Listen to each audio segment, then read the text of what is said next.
All right, so welcome everybody. Thank you for joining us for the Hmong Women Voices event. This is part of our Asian Pacific Islander Heritage Month series events that we are putting on this month. This is our second event that we're having this month.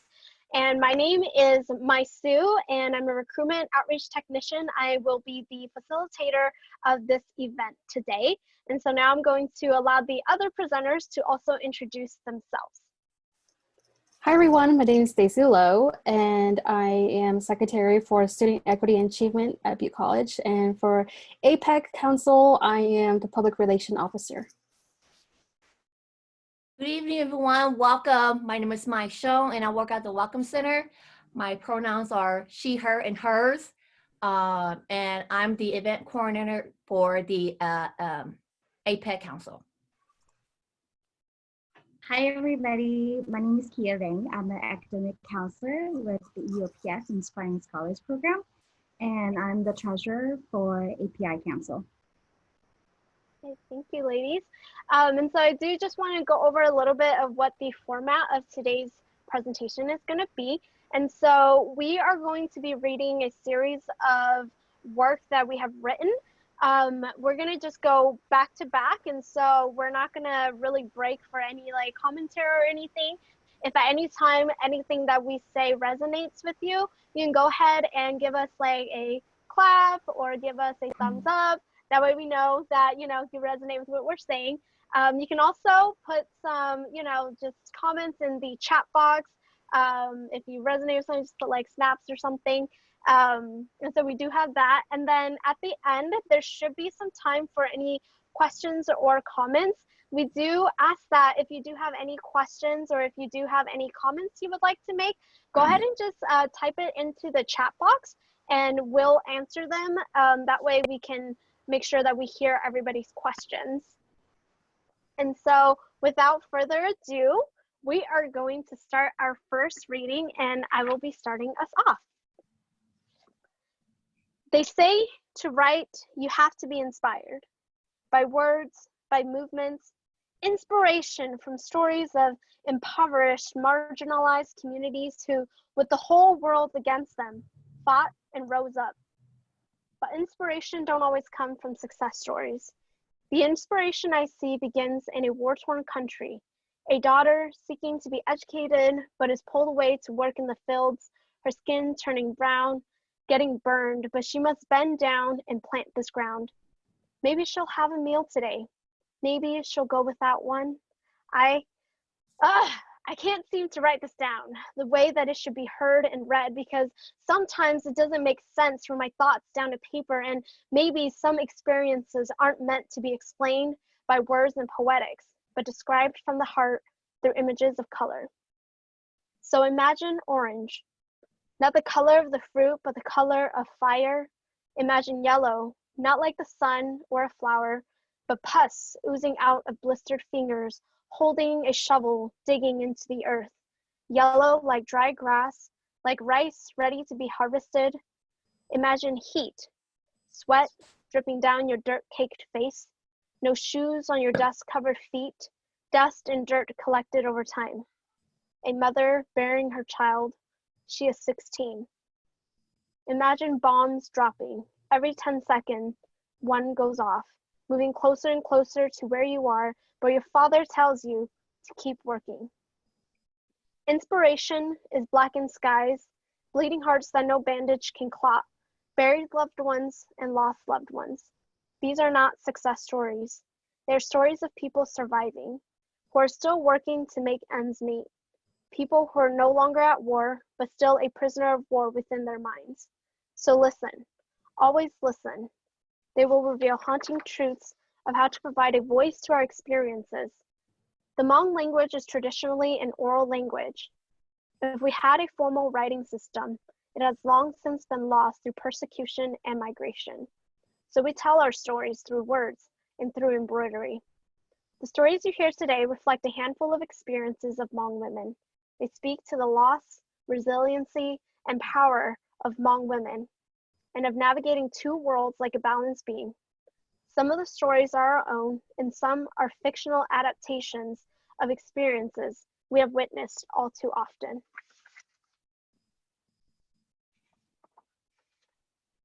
And now I'd like to pass it on to the next speaker, Stacey. Thank you, Mai Sue. Nia. As I reached over to stir the oversized metal pot filled with kopong curry, still dressed in my pajamas and a hoodie, I yawned and glanced at my other hand and checked the time on my phone for the 100th time. I grunted as I looked into the distance. The sky was slowly transitioning. I could see the warm yellows and oranges slowly peeking over our neighbor's house, blending into the midnight blues. I tucked my phone into my hoodie and moved closer to the hot, oversized pot to keep myself warm from the morning chill. "Tilty, to wake up," hollered my mother from the inside the house. I looked from the front entrance into the house and watched my sister Elle and my mother wrapping egg rolls on the dining table. I should have come home, I told myself. Here I was, spending another Saturday of my weekend, waking up before the rooster crow to help my mother hustle on her latest side business, and I wasn't even getting paid for it. Where there's business, there's an opportunity to make money. It didn't matter if we were working full-time or we had just gone back in town late the night before. For the past several months, my mother started to sell pre-packaged food at a local Hmong store. 25 bowls of pre-made kopong, 20 packs of egg rolls in sets of six, and 30 packs of spring rolls in sets of 6. Honestly, the profit margin was shy of the actual expense. The time, labor, and effort to make these dishes, and the profit didn't add up. It was hard to convince her that it was a bad idea when there's money on the other side of the transaction. Sighing, I continued to poke at the kopong curry, pretending that I was stirring so I wouldn't have to go inside to help with the egg rolls. When was the last time I've seen her this fascinated with money? Actually, a lot of times. Nia. Mother likes money. I remember when my mother started her quilt sewing gigs. She would spend days, hours, and every moment she was awake to sew beautiful quilts, American quilts.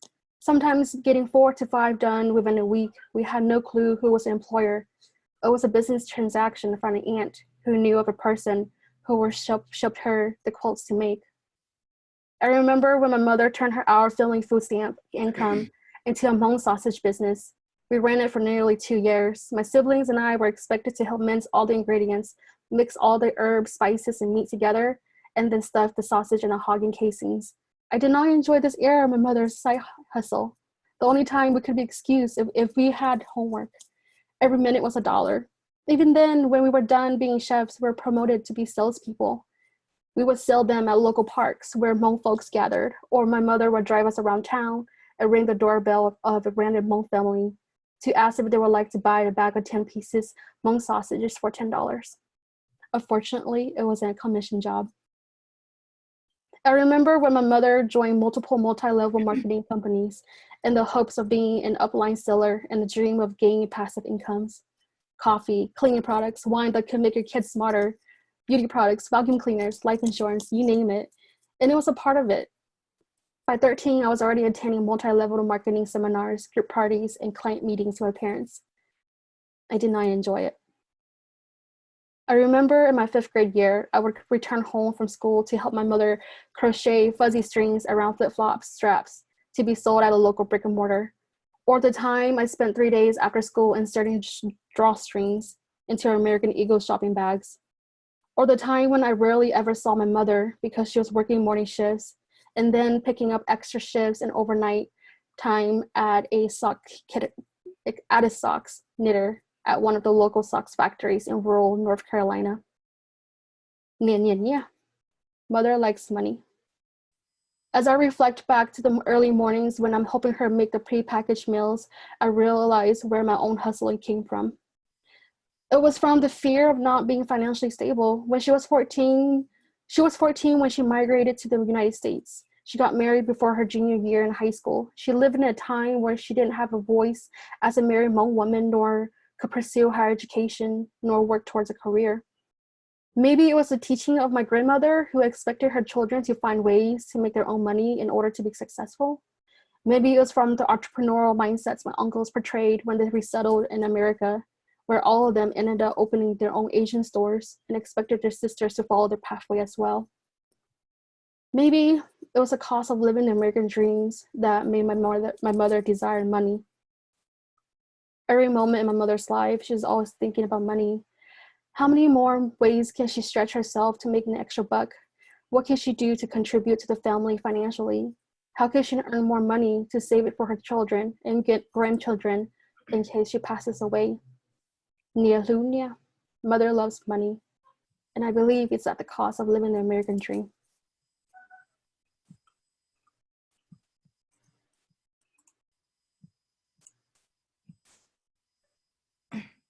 It was a Saturday evening where we were at the family dinner. I hear someone knocks on the door. My father gets up to open the door. He greets a man and welcomes him in. I see my father and the man walking towards to the kitchen. My mother greets the man and had asked me to go grab another plate as this man will be joining us for dinner. As I was reaching out for another plate for this man, I wonder, he must be really important because I never met this man. This man was calling over more over the weekend. Does this man not have any food? Does he not have his own family to go to? I wonder. One time my dad wasn't home, but we still invited him over for dinner. I'm the second child, but the oldest daughter. Out of all the 7 children, I was the problem child. My first argument with my parents was when I was 12 years old. My parents had planned an arranged marriage for me. I remember my mother telling me I had to be prepared to be a good wife.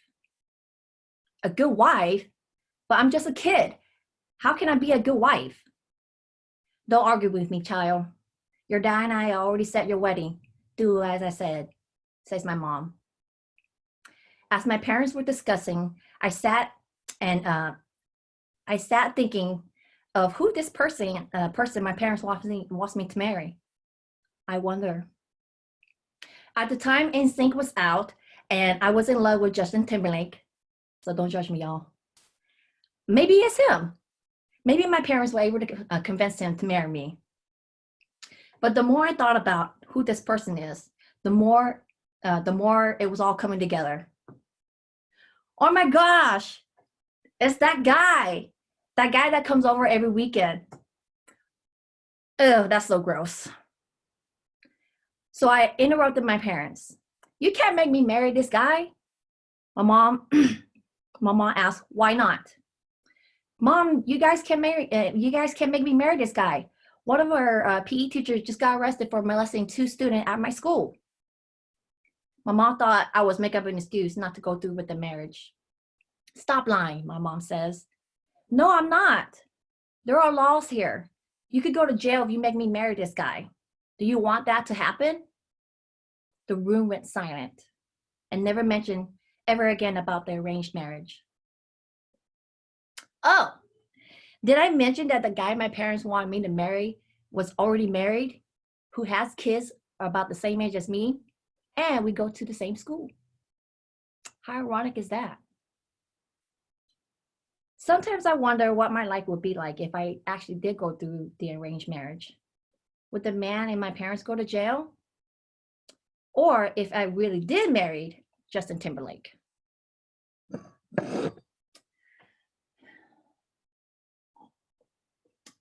I still wonder.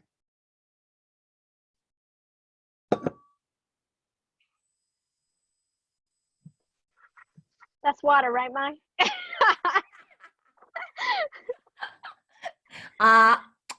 No comment.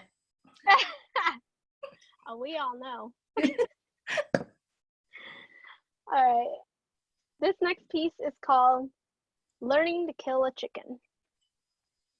First, you have to prepare your materials, a bowl and a knife. Next, you must capture it. So you chase it around, corner it, and grab it with both hands. Then you call your daughter over and hold the wings and feet for her to hold. She holds it still, and you, with your expert skills, pluck some feather from its neck to reveal the pink, bumpy flesh underneath. And with one quick but intentional slice, blood trickles down from its open neck down to the bowl on the old wooden chair, worn and weathered from the years. The chicken squirms in your hands, and you can tell your daughter is getting tired of holding it still, but you make sure she doesn't let go, or you'll scold her just like your mother scolded you. This is the purpose of a woman. You must learn to kill a chicken. The first time I held a chicken, I was probably 7 or 8. My mother called me and my sisters out, and I knew today was the day. I slipped on my sandals, or maybe I was barefoot, and I walked straight-faced towards my mother, determined to hide my shaking fear. My parents, unlike many other Hmong parents, did not raise chickens or birds. In fact, the only time we had any type of animals at the house was to eat. My mother opened the old rice bag that held the chickens inside. I could hear their talons scratching the plastic as they backed away, fleeing from the strange hand that just entered their temporary home. I could hear their wings flapping as if to try and escape, but there was only one exit. The first chicken was a beautiful brown and black mix. It bobbed its head about as if it was trying to take in its surroundings, or perhaps to square up with the unknown people huddling around it, cornering it like big, tall bullies. My mom quickly pinched its wings back and held its feet together, stretching the chicken like an elastic band. She held the chicken toward me, and my small hands replaced hers. My heart was beating faster and faster as I fought to hold the chicken still, knowing my mother would reprimand me if I let it go. Its wings fought to close, to escape, but my hands held on tight, and I could feel its bones stretching out my hands, stretching it like stiff scissors, and I could feel them start to cramp up. The chicken made no noise as my mother held its head and plucked a few feathers from its neck, exposing the pink, bumpy flesh underneath. And I realized, the skin looks just like mine. But with one quick practice slice, the skin split open. Blood spilled out like a waterfall down into a wooden bowl. The chicken squirmed in my hands, and I mustered up my last strength to hold it still. And I held my breath and watched as the flow of blood slowed down. And I watched, eyes glued to the chicken. It was not long before the squirming stopped and its body went limp. My mother motioned me to drop the chicken into the tall black bucket in the corner. The body hit the bottom with a thud, and I turned around and stood back in line to await the next chicken. Years later, I remember these moments. Not one time have I built a wall, a desensitization toward watching a chicken's life be taken. Every time, I'm reminded of my own journey as a Hmong woman. We are the early risers. We awake before our family and begin the process of preparing a meal. In traditional settings, we wait for everyone to eat before we do, and even then, sometimes we go without eating. Chickens are important in our culture. Their life is used to represent the body and the spirit, and a woman is just as important. But like the sacrifice of a chicken, she too makes sacrifices day by day. Her identity is stripped. Her path is chosen for her, just like the path of the chicken. And as she takes the life of the chicken, she kills off her own identity as well, breaking and molding herself into the perfect Nya.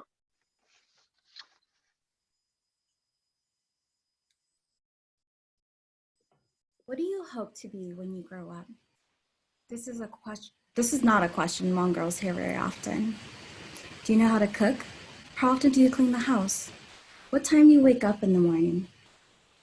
She grew up in a home as a second mother to her 8 siblings. It was her responsibility to cook, clean, and care, and to teach her younger sisters the same. She helped with her mother's garden of herbs, helped butcher animals for family meals, and her weekends consist of babysitting, cleaning, and helping at relatives' ritual parties. When the household chores and her homework is done, she reluctantly spent her time stitching pantao.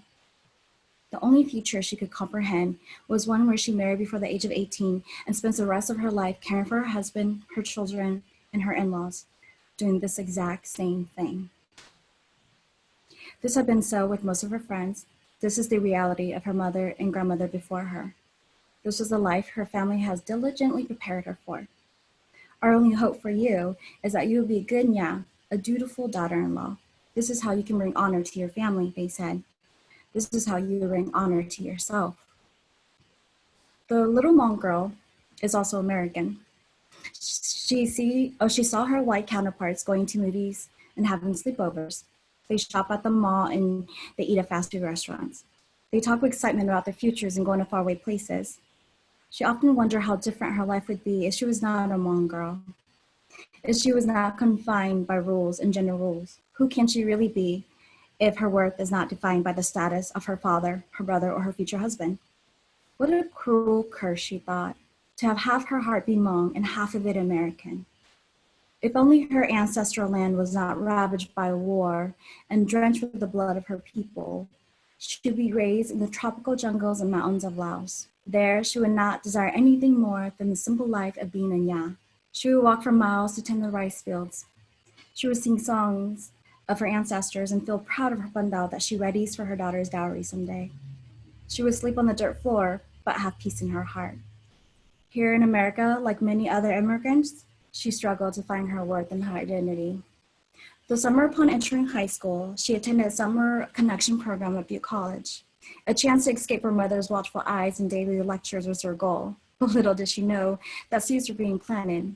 Soon the blind hope she had started to manifest itself into a plan, and that plan was to pursue higher education. Her young mind could not comprehend the true value of a college education, but wholeheartedly, she saw it as her only way out of poverty, out of oppression, out of hopelessness in a world of relentless control. Along with her foggy dreams of independence were feelings of guilt and shame. Thinking of her own happiness is selfish, and is not the Hmong girl way. Eating at her was the fear of a path that is unknown and unpaved. At that time, she had never met a professional person who looked like her or talked like her. No one in her family attended college, certainly not a girl. Elders in her community had mentioned college, but it was during lectures, mostly directed at the boys. Becoming an educated leader, they said, that is how you bring honor to your family.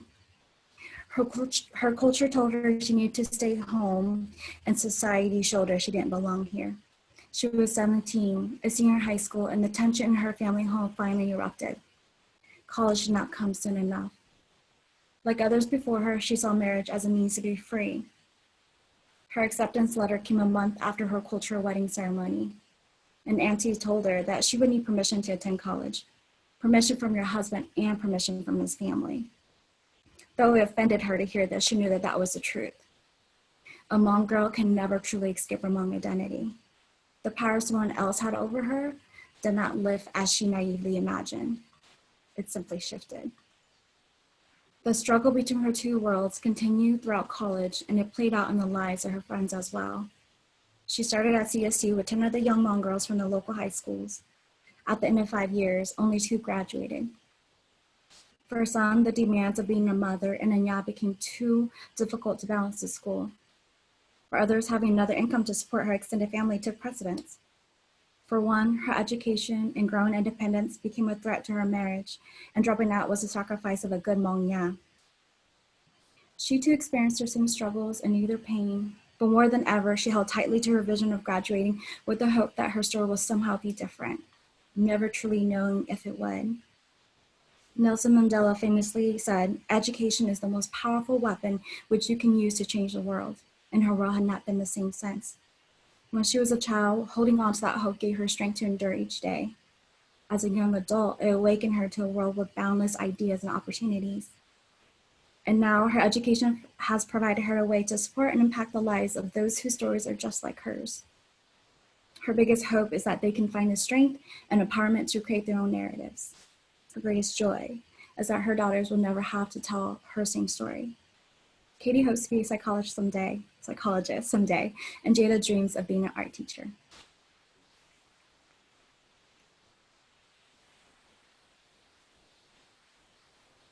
This next piece is called The Good Daughter.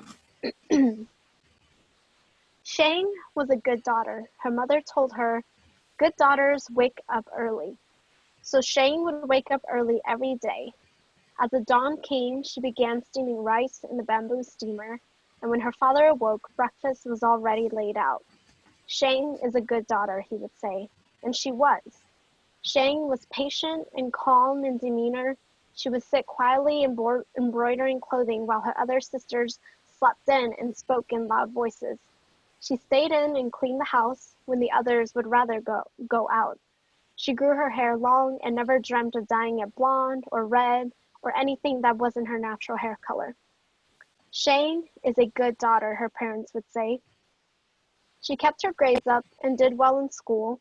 Her teachers told her parents, Xiong is a very good student. And before she was even 18, she found her perfect half. And on her 18th birthday, the community was crying because their good daughter was leaving. Xiong is a good daughter, they were all saying. And as she walked out, the last time in her traditional clan clothing, she hugged her mother and they had a tearful goodbye. It would be the last time she saw them. She hoped she could be a good Nya, just as good, if not better, than the daughter she was to her parents. Xiong married Vang. He was 7 years older than her. He was sweet and spoke about how good she was. He liked that about her. But a few years in, and he started to be different. He stayed out later. He was gone on the weekend. He didn't smile at her anymore. And then one day, her mother-in-law chided her. She told her, if you're such a good daughter, why can't you get pregnant?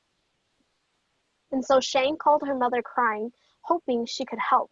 And her mother says, I know a Hmong lady. She has this medicine that will help get you pregnant. And 4 days later, Xiong received a package from her mother. She was filled with joy. Her husband and her can finally have a family. She will be a good Nya again. That night, she took the medicine like her mother said, and even though it made her stomach ache, she knew it would work. Every night she took it, and 4 months later, she got pregnant. Xiong was so happy she called her mother at once. You are a good daughter, and you listened to me. You will be blessed, good daughter. But 3 weeks later, Xiong had a miscarriage, and she lost the baby. At a ritual ceremony gathering, she could hear the older ladies gossiping. I thought they said she was a good daughter. How unfortunate she can't even keep a child. I heard that her mother gave her medicine.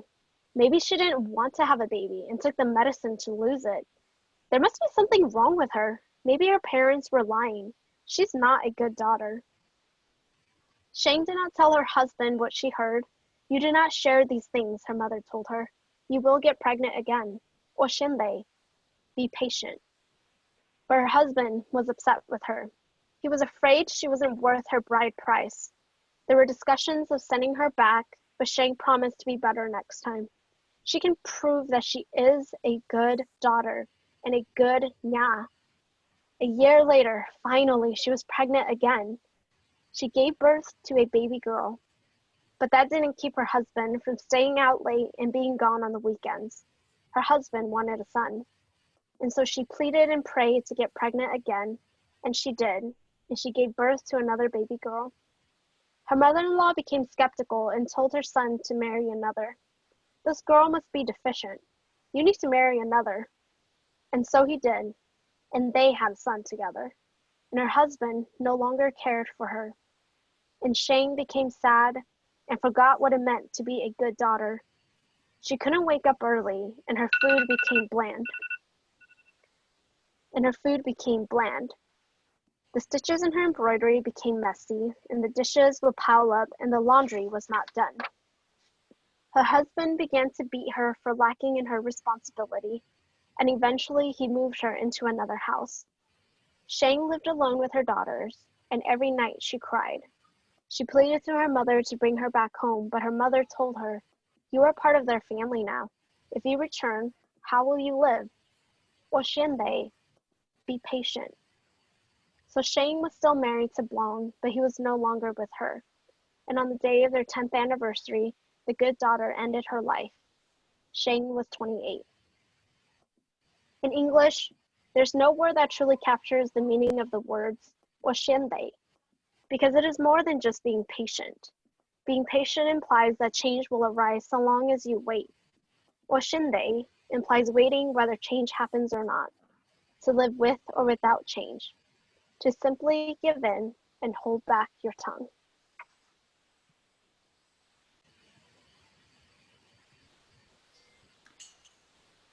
Now, ever since I was a little girl, you always taught me from right or wrong.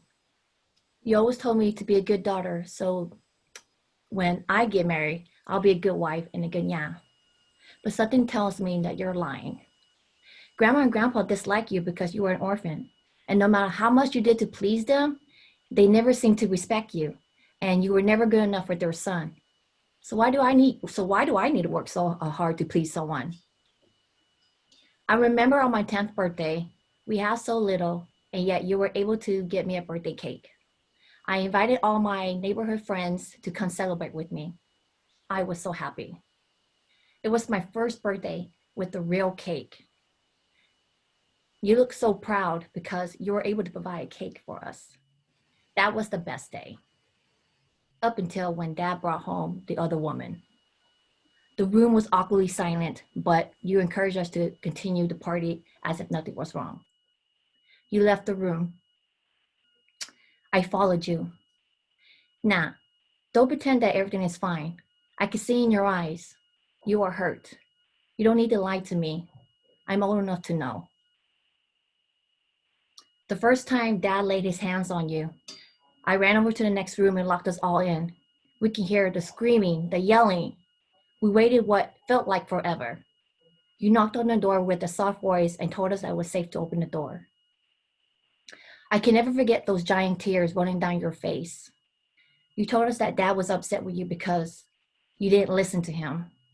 You blame yourself and you promised that you'll be a better mother and a wife. Now, I know it's not your fault, so you can cut the crap. You don't need to keep your lies about Dad. It was my wedding day. I dreaded this day because I know you're going to give me that marriage advice. You and I were alone. You were helping me put on my Hmong clothes. Mahua, from this day forward, you are no longer my family. You're going to be your husband's family now. Please listen to your husband and his family. Never talk back to your husband. Always do what he asks you to do. And if one day, if he decides to bring home another wife, you'll have to stay no matter what. Don't argue back. 我先得 be patient. Really? Nah, don't you see all those years I watched you endure the pain and suffering from the man who's supposed to love you and protect you? And you want me to go through what you went through? Oh, hell no. Nope. Ain't gonna happen. I don't want that kind of life. I'm not about to let my husband or any man take control of me. I'm not a doormat where, people can just walk over me. I am better than that. I deserve better, and I deserve to be treated with respect, and I won't settle for no less. Now, I'm not a little girl anymore. I'm proud of the woman I am today because of you. Strong and independent.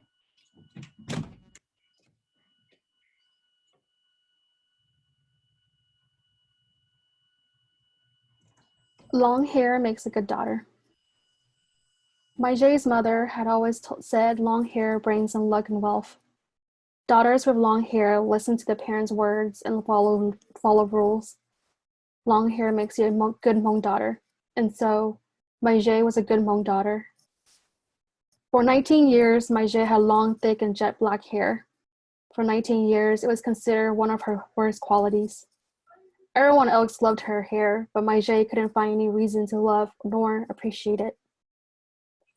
At the peak of its growth, Mai Sue's hair grew down to her knees. She would often sleek her hair back into a braided ponytail, twirled tightly into the bun on the back of her head. She spent her youth pretending the length of her hair didn't exist, although it stood out like a sore thumb. She was uncomfortable with how people saw her hair as exotic. During her elementary school years, when Mai Sue joined in tags or played sports, her ponytail was often a target to be pulled by others. There was even once in summer when her cousin passed her the lice, and her mother ended up picking out the lice instead of cutting her hair off. During her middle school years, Mai Sue spent 2 summers learning how to swim and struggled with the weight of her wet hair during practices. She would often return home with headaches. One time when someone accidentally threw chew gum into her hair, her mother used peanut butter to rub it off instead of trimming it out. During her high school years, Mai Sue struggled with finding ways to keep her hair in place when she ran the mile. Too many times she has been whipped by her own hair. Mai Sue was very self-cautious of her hair and worked hard to hide it. She was always envious of how free other girls' hair would move when they walked or turned their head. For Mai Sue to have long hair meant she would become a good Hmong daughter. She was expected to learn the proper duties of a good daughter. Her mother expected her to learn these skills to become a good daughter-in-law. At a young age, her mother planted these ideas in her. Mai Sue frowned upon it and decided that she would rebel against this idea by secretly snipping off 5 centimeters or more every so often. Oh, what a rebel Mai Sue was.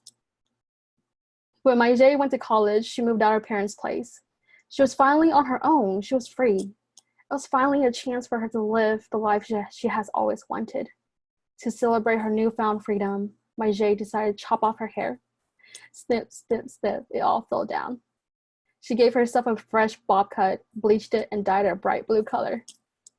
And so, with a peace sign thrown up in the air, she fell in love with this new Mai Sue. A dear friend of her once even told her, "Your blue hair symbolizes your ultimate rebellion against the things that have held you back." And her friend may have been right. After being stuck with long jet black hair, stuck in the expectation to live a lifestyle she didn't want, Mai Sue wanted to create a new identity for herself. Someone who was unique in her own way, where her long hair didn't have to define who she was. But coloring nor having a bob cut didn't make her any happier. Mai Sue started to hide herself again. Now she was the only Hmong girl with colored hair on campus, even in town. She was seen as a bad girl by elders. There were often words of wisdom said to her. How can you be a good Hmong girl? A good Hmong girl wouldn't have dyed her hair, unless she wasn't a good girl to start with.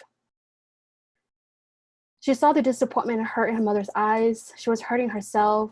She loved her blue hair, but she was getting it for the wrong reason. She started to question her own identity once again. She started to miss her long hair. And so, Mai Sue started to rewrite her own story of what makes her feel beautiful.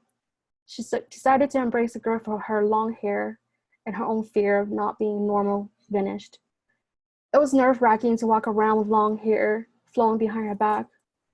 Through trials and errors, Mai Sue has been blessed with the time to heal and love her hair again. And now she's on a journey to refine her roots and reclaim the things that have once held her back. Be that girl who throws her hair back as she walks down the hallway and let that hair fly. Invest in your hair, Mai Sue. It is a crown you never take off.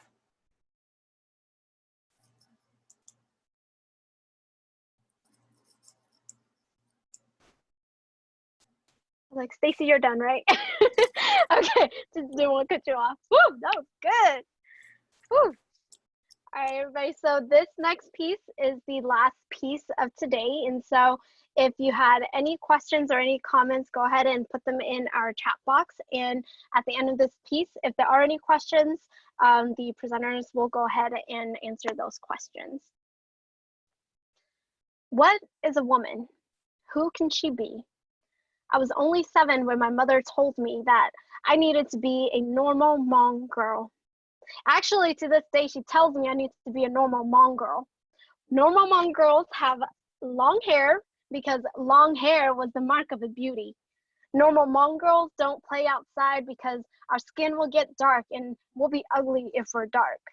Normal Hmong girls use whitening creams for their skin because normal Hmong girls strive to be beautiful. And so my mother bought us creams to whiten our skin that smelled foul and felt cakey on our skin. And I would lather it on my face every night, awaiting the long-awaited dream that my skin would suddenly become white. But that only lasted like 2 weeks. The smell was too much for me. My mother told me I shouldn't raise my voice because that wasn't feminine. I shouldn't speak out against my future husband because that wasn't feminine. She told me, cross your legs and don't stay out late. You're a girl. Girl. The word suddenly had a nasty ring to it, like I was being branded and shamed. It was pounded into my intellect that a real woman was feminine. But what I witnessed and what I saw is that to be feminine was to be inferior to masculinity. And I grew up hearing of men who beat their women with their words and with their actions, but as a woman, I was always in the wrong, no matter what. Then they would travel abroad and court younger girls, coming home with photos of these young girls and share them at community gatherings to boost each other's egos. And so I internalized early that femininity allowed me to be passed around just like these women. So I grew up hating femininity. It felt like the weaker part of me succumbing to masculinity and the toxicity in my community. And so I wore baggy clothes, oversized shirts, and I stripped and I stripped and I stripped down my feminine identity until suddenly it wasn't so hard to be masculine. I had to be masculine to survive. And so to this day, I juggle with how I am presenting. And I joke that with women, I actually code switch to be more feminine. Like juggling two identities, Hmong and American, I must juggle femininity and masculinity. What is a woman? Who can she be?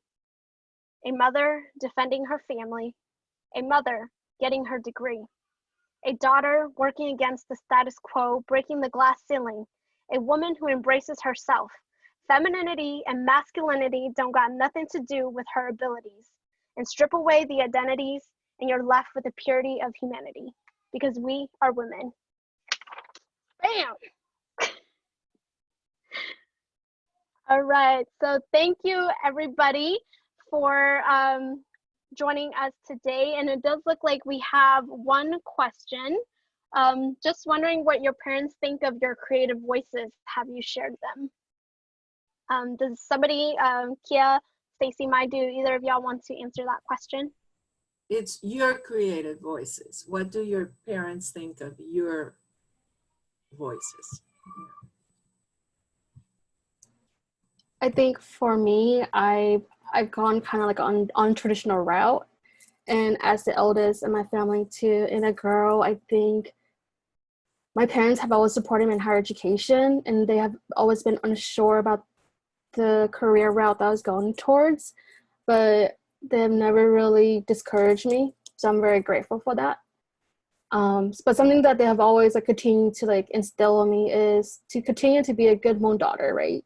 I'm also going transitioning in quarantine time. I cut my hair, I bleached it again, and I'm going blue again. Yeah. Do it.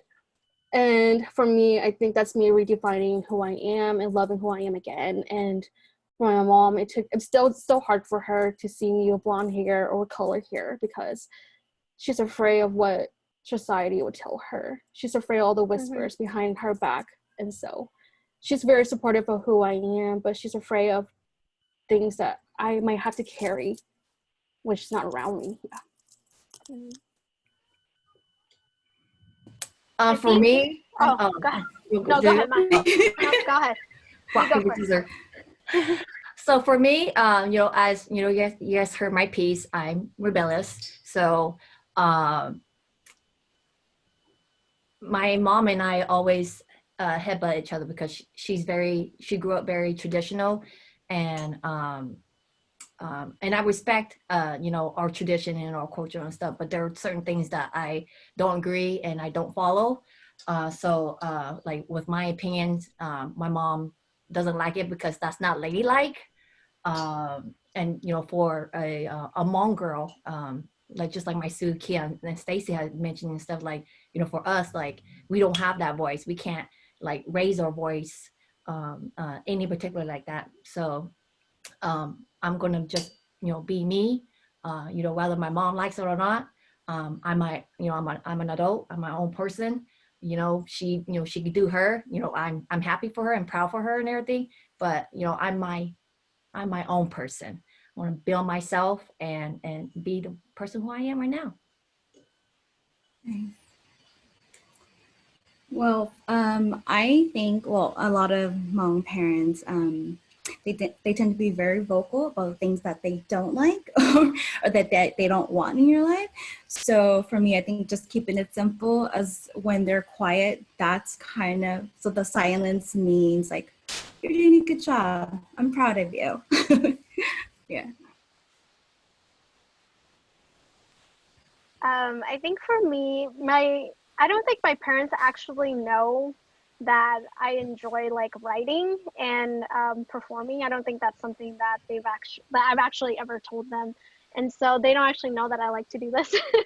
They just think I work at Butte College and this is what I do. And then I come home and I help make dinner and I wash the dishes and that's all that my life is. But I'd like to think that one day I'll be able to tell them that if I could do something full time, it would be writing and it would be performance poetry. But I also feel like for me personally, I'm a little bit different than the other three presenters. I'm not the eldest daughter in my family. I'm actually one of the younger daughters and one of the younger children in my family. And so I didn't feel as much like responsibility as like being an eldest daughter would feel.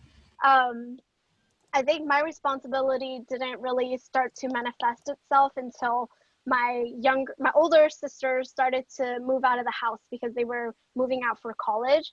And so that was when I started to transition into like that elder daughter role and just waking up and stuff. And for me, it actually didn't bother me that much. I actually really enjoyed like getting up early, and I know it's kind of crazy. I enjoyed waking up early when I was younger. Now I'm like, can I sleep in? But when I was younger, I used to enjoy like waking up early and making breakfast, and I literally would get up super early so that I can get like the rice and all the food done before like anybody even wakes up. Because usually when people start waking up, they start to like nitpick on how you're making food. And so I'm just like, I'm just gonna do it in the morning when nobody's awake yet. But I think for me, my parents were fairly progressive. Like my dad, one of the lessons that he always taught us was to learn to be independent. And so it wasn't like learning how to be a good daughter-in-law or learning to know your place in your community. It was learn how to survive on your own without us, because one day we're not going to be here. And so both of my parents really instilled that independence, that idea of independence within me. And so for me, I never really felt like pressure to like act a certain way. I think my mom more than my dad would pressure me, just because I think for her, she had a really hard time when she married into my father's family. And so I think for her, she was really hard on us because she just didn't want us to go through the same things that she did if we ever decide to get married. Yeah. So, Mai Sue, you going through the questions down the chat? Yeah. So one of the questions is, are any of these original pieces or a mix of other people's writing and your own? All of these pieces we wrote ourselves, and so every single piece that was performed today was written by the person who presented it. And for me, I think most of my pieces were kind of more like self-reflection and not so much like an actual story about my own life. I think there was only just one for me that was actually about myself, but the other ones were just self-reflection or stories about other people who have been in my life. Great, thank you. Mm-hmm. And then, are there any other questions or any other comments anybody would like to make? Looks like Passion asks, Mai and Kia, how do you guys maintain Hmong tradition with your children so that they can pass it over to their children? Kia, did you want to say a word about that? Yeah, sure.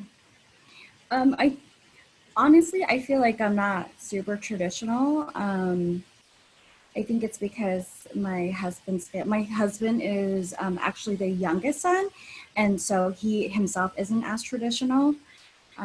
So I think we just tend to really what we feel is right, like in our culture, in our family. That's kind of what we kind of pass on to our kids, and we really just tell them to be independent, to love who they are, to be kind, to be respectful of other people, and that's really it. I have two kids. I have a son who's almost 17. He's about to be out the door at 18. and my daughter, who is going to be 13 this year. Just for me, just from personal experience, just witnessing my parents and how they grew up and how they're traditional, and then just witnessing how my mom was treated and everything. Like, I don't want that for me or upon my kids. I do talk to them about, like, our traditions and all that stuff, and it's up to them. They want to follow it or not. I'm not going to pressure it. I do want them to understand and know about our history, but it's totally up to them. They want to go that route and everything. I'm as a Hmong American girl, I see two sides of the world, so and I'd rather go the other way. I mean, I'm not doing anything bad or anything. Not that I haven't been gone to jail or anything like that. So just I teach my kids from right or wrong, and it's up to them. They want to follow or not. Especially for my son, just because my dad has 4 wives, including my mom, and I'm teaching my son to, like, be a respectful man, and if you do decide to marry a woman and everything, love her, love owning her. There's no need for second, third wives and stuff, because that would just bring you more headache and stuff. So yeah. And if my daughter gets married and her husband were to do that and stuff, like, you do your best to know it, I was gonna be at the front door knocking him down.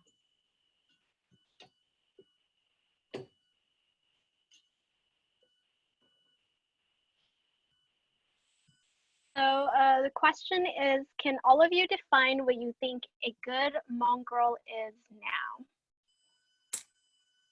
Me, duh. I'm just kidding. I was gonna say, right? You're looking at us right now. You're looking at us. I think for me, and I don't have any kids, but I do have a lot of nieces. I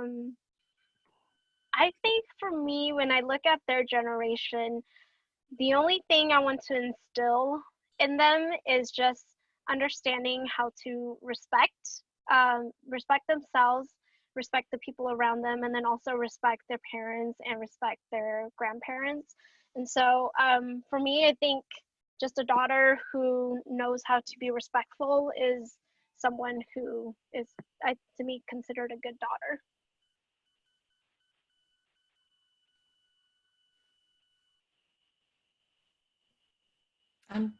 Yeah, it's just exactly what, like Mai Sue said. I'm just like that and stuff. Yeah.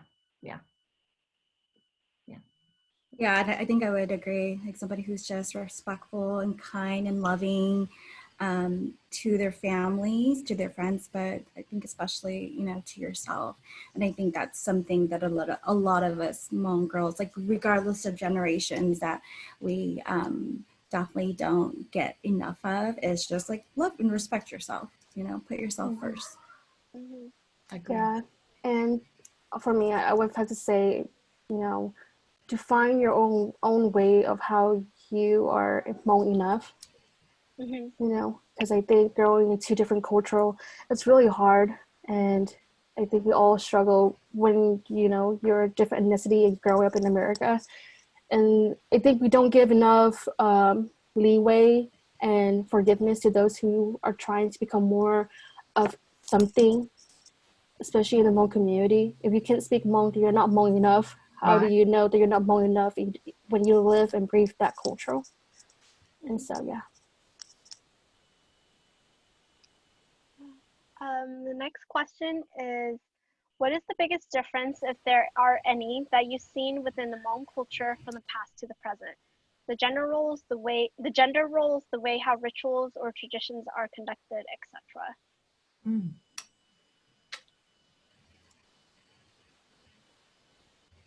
I think there has definitely been more space for women and men to work together in the Hmong culture nowadays. And I think it's such a good time to have our brothers to come and work with us, and also women having more spaces to work with each another one and help. I think one of the biggest things that has always been hurting the Hmong community is when sisters are fighting with sisters. And that's something that, we we don't talk about, but we see from our mothers, our aunts, you know, and our community around us.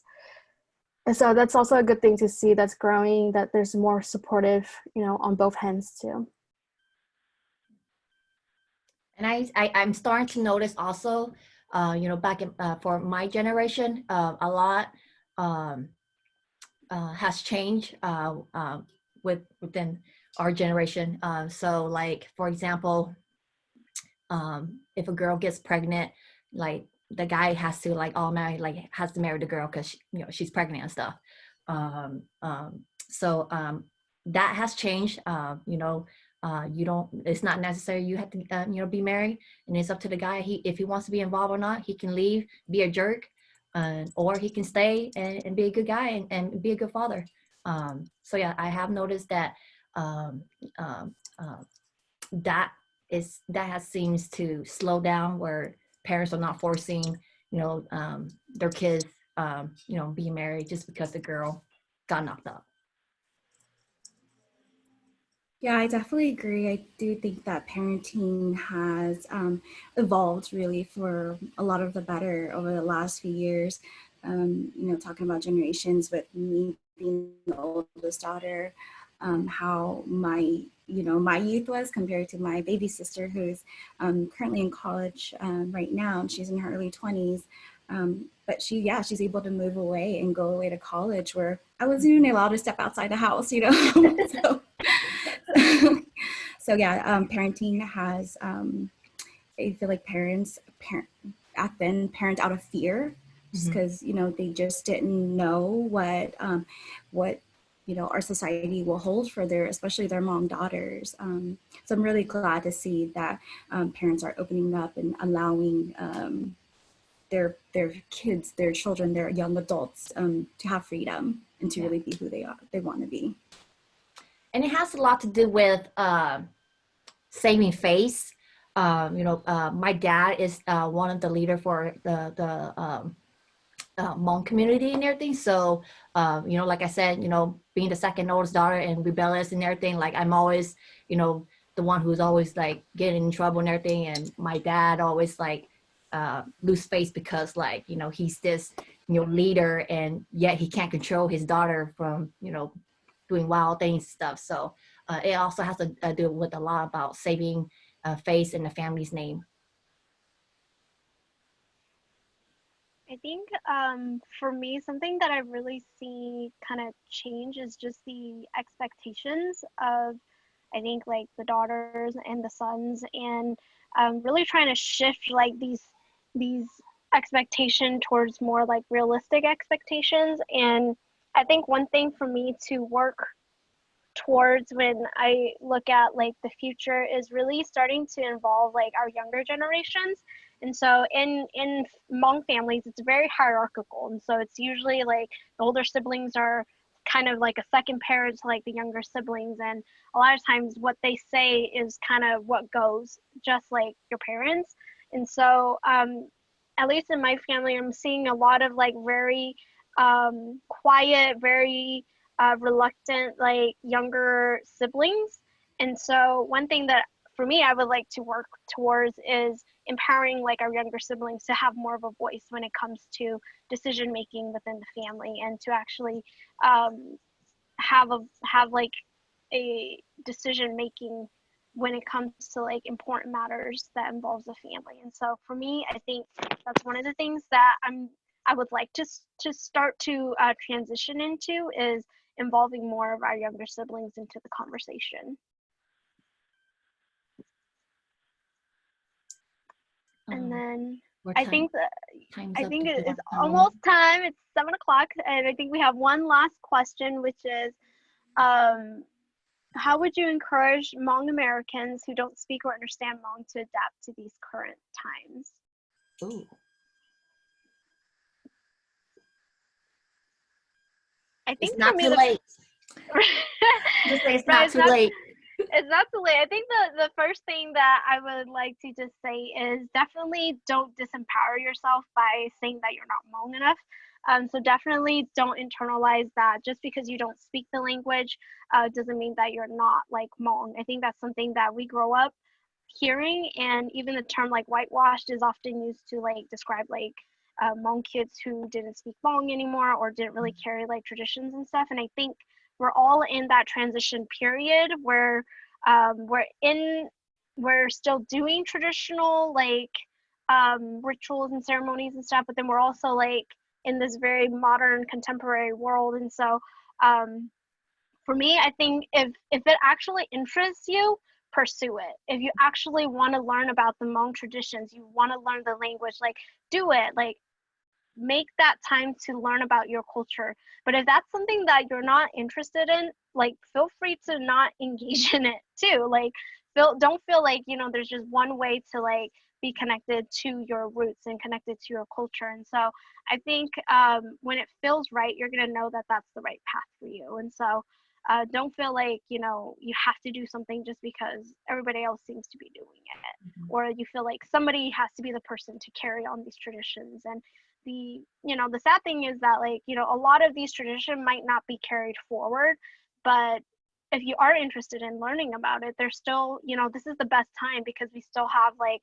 elders who are deeply rooted to the culture and they have like an immense amount of knowledge. And so if you are interested in learning, this is going to be the best time to do it because a lot of our Hmong elders are leaving us, unfortunately. And so they're gonna leave and they're gonna take all of their knowledge with them. And so if you are interested, I'd say seek out somebody and talk with them. A lot of Hmong elders are more than happy to talk to you. They'll probably tell you stories.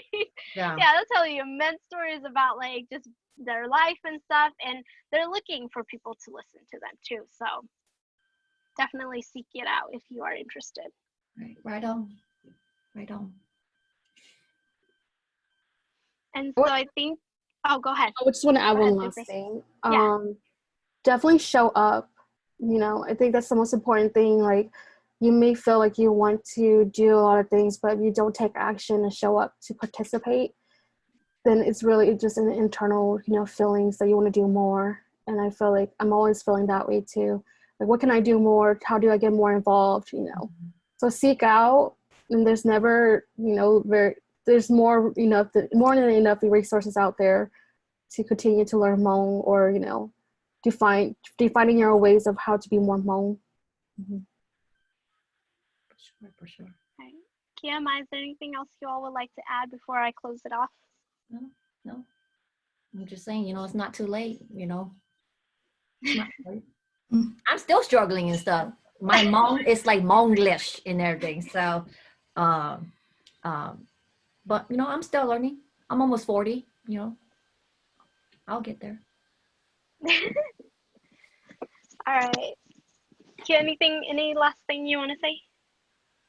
No, not really. Just want to say thank you for being here. We definitely appreciate everybody coming to view our event. So just sending you guys much love. Yeah. Thank you. Yeah. Yeah. Thank you everybody for tuning in. The most we have. This is awesome. I'm so excited. I know when the numbers kept going up, I was like, oh God. But thank you everybody for tuning in this week. We do have a couple more events that are coming up next week. So on Tuesday, May 19th at 1 p.m., Aldo, our undocumented student success specialist, will be presenting on undocumented, knowing your rights and resources. And so if you are undocumented, or if you know students or anybody who is undocumented, or if you work with students who are undocumented, please tune in next week. There will be a Zoom meeting that will be going out. And then on Wednesday, if you like what you hear today, on Wednesday, I feel like an infomercial right now. Yeah, right. On Wednesday, we're going to be opening up a API story open mic at 2 p.m. And so we will be sending a link out for pre-signups if you're interested in performing. It's an open space for us to, of course, share our experiences, share our stories, and utilize our voice during this month. And so Wednesday, May 20th.